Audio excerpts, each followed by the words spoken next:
jak to vlastně bylo? Jo, do prdele, takhle to je. Tam někde v prdeli, v postraném lesíku, zasrané chaloupce. No tam byla tak zasraná, že z toho i mouchy zvracely. Žil statný sedlák Připíč. Měl takové obrovské hovado. Tomuto sedlákovi se narodil synek Podpíč, kterého mu vysrala nějaká zasyplená lesní žínka. Ten samý den se na zámku co si dělo.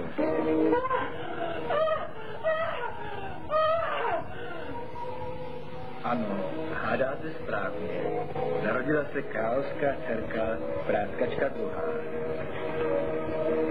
Jednoho krásného dne se Drtkul vydal se svojí družinou na lov lesních víl a žíněk s úmyslem doplnit stav v královském bordelu. Ovšem lov se nedařil, proto král rozhořeně zvolal. Táhněte prdel, ty banda skleslých čuráků. Jen byste pořádku mrdali, žrali, chlastali a ulovit pořádnou kurvu, to vás ani nenapadne. Táhněte do pínči a bez mluvkusem mi ani na královský zámek nevracejte. Rozděl se přes mítinku a zmizel v postraném lese. Zatímco král bloudil, zašlo se kvapem snívat. A jelikož nevyfasoval buzolu a mapu, stalo se, co se stát mělo. Byl v prdeli. Náhle ho udeřilo do očí halogenové světlo a trošku mu profackoval strašlivý smrad. Bylo to z oné zasrané chaloupky, v níž žil sedlák Připíč. Král dojel ke stavení a zazvonil na zvoneček. A zvolal. Hej, zmrdi, otevřete dveře, si s vám chaloupku svým čurákem rozkýskám a stánem zapalím. Hej, potulej, kokot mě to ruší z moutného medo. Ozvalo se z chaloupky. Já, tvůj král Drtkul čtvrtý. Odpust, pane, uchvapil jsem svá slova. Právě jsem totiž mrdal Rumcajzovi zumanku a proto jsem trochu nervózní. Chtěl bych u tebe přečkat noc. Nechám tě přespat, ale musíš se spokojit s komůrkou v podkroví. Mám tam sice již 2 nájemníky, panu Vílu Amálku a bestiálního kurevníka Motila Emanuela, ale vy už se nějak smrsknete. To nevadí, já chci strávit zde jenom 1 noc a bez tak na šukání nemám ani chuť. Poté pustil Drtkula dále a král se brodil houby a mrtvou ke svému loži. Ovšem ne usnul. Kolem půlnoci, když Emanuel skončil a celé stavení utichlo, začal si král honit čuráka.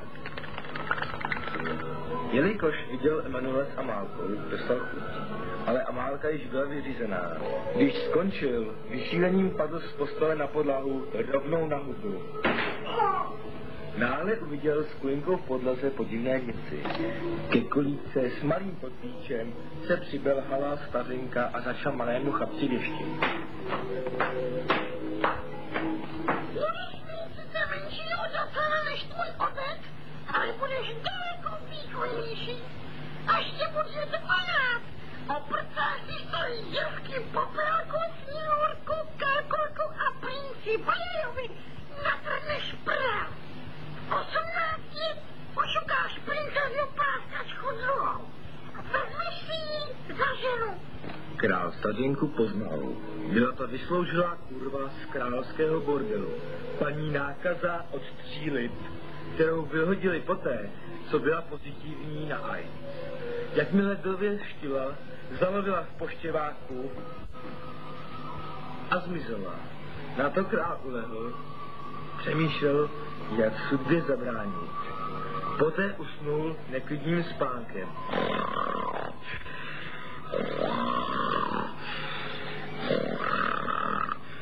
Brzy ráno ho probudilo hekání a sténání.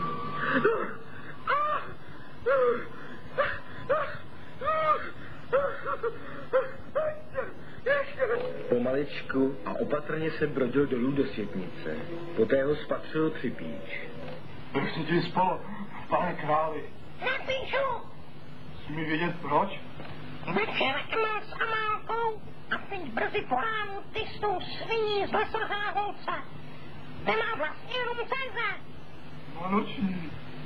Aha, odpustím ti včas, když mi dáš do výchovy svého synka udělám si královského pasáka těch sviní od dvora. Ne, nikdy! Trošku! Řekl král, dopad pod píče za krk, nasedl na koně a zmizel v posraném lese. Trmácel se jí 2 hodiny, když dorazil k mensuračnímu vodopádu. Tam zdrkul nafoukl šprcku, narval do ní pod píče a mrskl jím do největšího proudu. Na podpíče působila šprcka jako inkubátor, takže když doplul ke stavu, kde si právě Karkulka trhla kundu režákem, bylo mu již 15 let. Karkulka ji uchytila a vytáhla z vody. Jakmile byla šprcka na břehu, vyřítil se z ní za bojové veliku podpíčník. Skočil na ubohou Karkulku a umrdal jí k smrti. Ten den Karkulka pořádala večírek na počest toho, že byla zvolena předsedkyní strašidelné odborové organizace a svazu protiziňáckých bojovníků. Pozvaní byli soudružky Sněhurka a Popelka a kandidát strany soudruh Bajaja. Proto také podpíšník slyšel z nedalekého stavení bezstarostný smích a hlahol.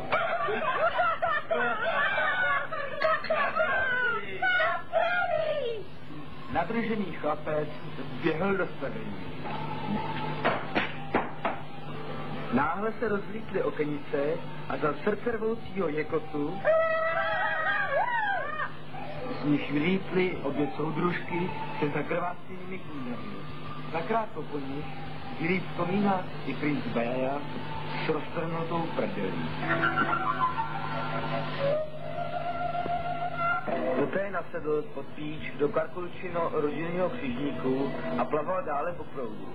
Doplaval až ke starému mlýnu, kde ho zaregistrovala na kapesním radaru záhalející mlynářka, která mu poslala v ústrety jaderného čuráka s plochou dráhou letu. Po explozi vylovila pod píče strosek lodi. Když se chudák probudil, zemdlot, jemně si zanadával. No ohlasný prdele zmrdaný, kurva zasranej, život spíčenej, ten křižník je ale na byliš prdel. Teď zvolala mlynářka. Ale ty čuráku, prezentrubu a poslouchejte, kurva, můj starý se nadiploval hovoru v kartách, takže zřejmě pochopí, že nemůžeme mít sviště. Tak si necháme tebe a basta, už držu. Podpíč souhlasil a zůstal. Čas běžel a děti rostly jako z vody. Než se nadáli, bylo jim během několika měsíců 18 let. Jednoho dne, onoho roku, se Drpkul vydal se svým vojskem do oněch končin na vojenské cvičení rok 2000. Ovšem jezinky s pěkně vymrdali. Umrdali Drpkulovo vojenskou pakárnu a samotného krále unášeli na hrad. Močový měchýř. Král s pláčem volal. Za doly, za hory, jezinky mě nesou, mé zlaté paraly, do prdele, kde jsou. Nebudu už nikdy remcat, nechci vidět krev a boule, jezinky mě chtějí prcat, utrhnout mi koule. Podpíč, který se právě trénoval na Grand Prix Ona, uslyšel královo zoufalé volání. Nasedl na svůj pišet, křesovám koulema a zmizel. Doletěl na močový měchýř, tam dosedl na jednu z jeho věžiček a jel se prozkoumávat i terén. Když tu uslyšel z jednoho hradního okénka šílený hukot a pláč. Řekl si, zde bude asi strojovna. Nakoukl dovnitř a uviděl. To strojovna asi nebude. A také nebyla. Byla to ložnice. Na kanapě s nebesy ležel pán král a okolo něj spousta jeziněk. Ty vole, to snad ne, to nejsou jezinky, to jsou jezňáci, ty zasraný buzeranti skurvení. S napětím sledoval to různé divadlo. Mimo královnu prdel byly plně vytíženy i ostatní díry. Takže král neslyšel, necítil, ani nemluvil, jen tiše plakal. To už bylo mocí na podpíči a rozhodl se krále zachránit. S řevem spadl mezi ně a zmrdal je do Fialova. Pak je čurákama svázal k sobě a spolu s drpem je naložil na pyčlet a odvez na Královský inspektorát veřejné bezpečnosti. Přijali ve své kanceláři kapitán Rumcajs, mimochodem bývalý terorista. A zahni, zastavej! Mám tu pro tebe partu muziků, která chtěla obrnout krále. Bez tak si jenom malý škoule a hovno děláš. Tak jo, no. A zmrdi, občanky. Občanky my nemáme, Stejdo! Tak to tak prdeli. Odsuzuji vás do paragrafu 205 trestního zákona, odstavce 2a, 5 letům vězení za speciální výchovnou činností, která spočívá v tom, že si budete 23 hodin denně honit čuráky. Můžeme se odvolat, Stejdo!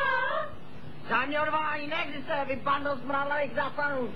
a odvedl je s pomocí desátníka Jánošíka do Šatlavy.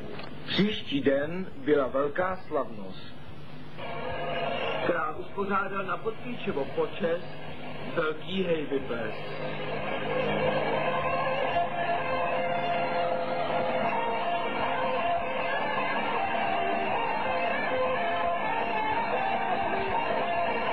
Se slavnostní večeří se Podpíč chtěl jít vychcat. No nevěděl však, kde je hajzl. A tak šel za masačkama. Nedošel však na hajzl, ale do ložnice práskačky druhé. Práskačka jeho příchod nezaregistrovala a taky na to doplatila. Podpíč využil příležitosti, zákeřně přiskočil k princezně a bohnul jí přes houpacího koně, nejmilejší princezninu hračku. Náhodou šel kolem král, uviděl tuto scénu, přikladl se k Podpíčovo věcem, vytáhl občanku i s rodným listem a když zjistil, o koho jde, vykřikl. Pojď si ty Podpíče! On to jde. Jak o to jde? Jenomže šukáš moji dcerku. Nezachteme brát. A hovno, to snad ne. Cože, vážně? Pinču, na se dostaneš, až ty tomu ti uříznu vercaj. Náš homo, nebo nikopnu do nádání. Právě byl ve vrcholu a z dvojitého odpíchnutého Risberga mu stříkl mrtku přímo mezi oči. Král překvapeně chvíli přemýšlel a pak ho napadla spásná myšlenka. Hej, zmrde, dám ti šanci. Prodám za tebe svou dcerku. Ty moc Podpíče nemůže. Pinču, ty krávo, neser se do toho, nebo ti dám zašít tu tvoji díru. A ty poslouchej, chlapče, dám ti svoji dceru pod jednou podmínkou. Půjdeš k tomu zasranému dětkovi a podrbeš mu datkana a doneseš mi ty 3 zlaté chlupy. Je ti to jasný? To se ní královský tatíčku. Ne, tatínku, nepustíme ho tam. Je to nebezpečné. Co vy tam nahyne? Už jsem ti jednou řekla, aby zdržela Pinču a nesrala se do toho. Za několik dní byl již Podpíč za kopečkama a směřoval kam si do píči. Jednou se dostal v hlubokém lese na mělkou mítinku, kde stála katrž na kuří nožce. Ozýval se z ní odvážný smích a slastné punění.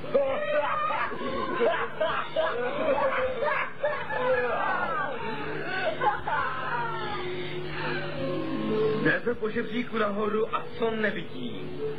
Obrovské orgie. Ježibaba prcá kouzelného dětka, kotoul prcá makovou panenku, křemílek a pochomůrka se jebou navzájem. Hajní robátko zaručuje větrníka. Jo, větrníka. Mrdiny již bylo po kolena, což odneslo všech